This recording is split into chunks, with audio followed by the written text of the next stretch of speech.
Hi everyone, welcome to my channel. In this video, I am going to share with you how to take decisions in terms of commercial property purchase. So if you are somebody who is kind of analysis paralysis mode, or if you are somebody who are not able to take the decision, then this video is going to help you to take those decisions. So if you want to know, then stick around. Okay, so when you purchase commercial property, the first thing is that there are a lot of understanding the education that you need. So my first suggestion is that if you need to learn quite a bit about commercial property. So by all means, go and look around wherever, what type of property that you are buying, and understand that market a little bit more. While you are not able to understand, you will not be able to buy it. So understanding that is going to give you a comfort. So that's your first level. Education is the key.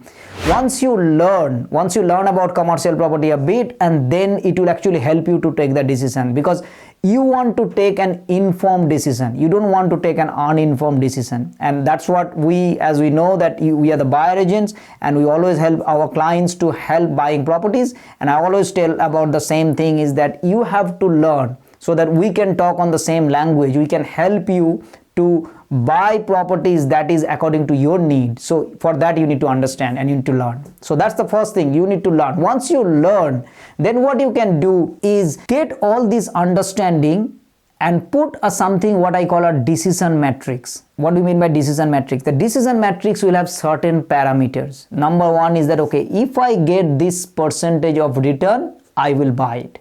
That's like one parameter, and that could be, let's say, 5%, 6%, 7%, 8%, whatever is your net return percentage that you need, or the cap rate that you need to first put in your decision matrix. So now if you put the decision matrix, okay, my net return should be 6% or 7%, whatever, you put that number.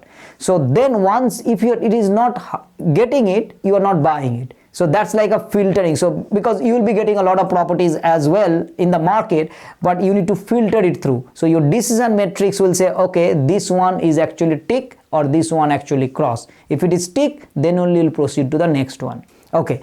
So first is the percentage of return, or the cap rate. The second one that you put in the decision matrix is ideally the number of years the lease is left, which is also called at WALE, W-A-L-E, weightage average lease expiry.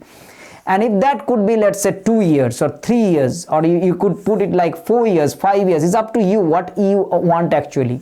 So 3 years is what we suggest that minimum the lease will be there. So if the lease is minimum 3 years, this is something that you will be buying. If it is not, then perhaps you will think that no, this is not for me.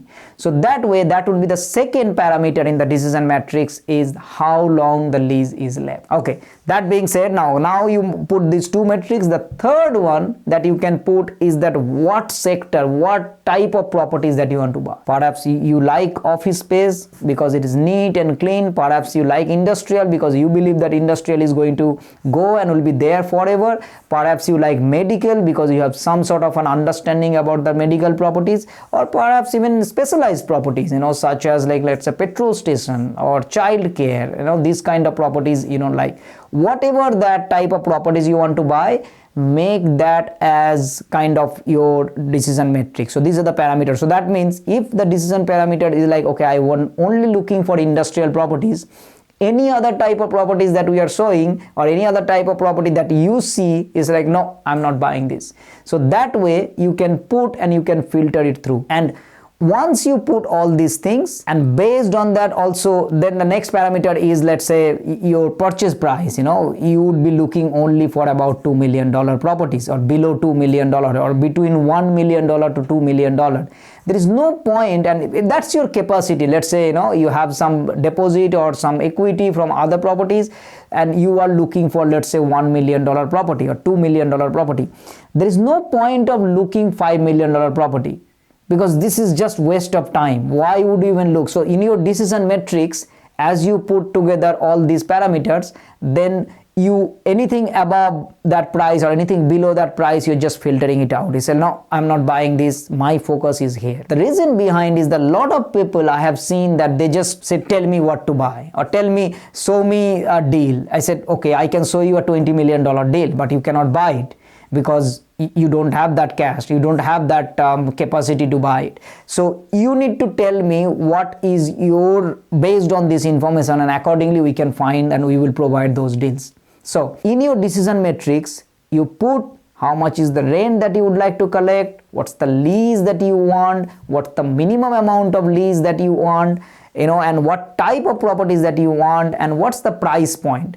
Now, if you put all these things in the decision matrix, and if you are, and particularly that you can put more in the decision matrix as a location, this area would look forward, or this area I would not look for. So these kind of things that you can put, and basically if all these things stick, then you are buying it. That's it. Like, the strategy here is to create a decision matrix and follow that decision matrix. So that way you are not taking a decision on your head, you are taking a decision based on what is written.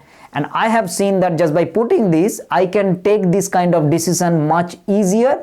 And every time a new thoughts and everything new comes in, then I said, oh no, I have already put together in my decision matrix, and I'm going to just strict, and I am going to follow that simple thing. And that's the way you can move forward, because no matter what, if you don't take decisions, you are not buying properties. And if you are not buying properties, you are not making money. So the only way you can make money, become financially independent, get cash flow, is to actually buy properties. And for that, you have to take decisions. Hopefully this video has actually helped you to understand that why you are not able to take decisions, and why some of the times that you kind of struggling to move forward simply because you are not taking decisions.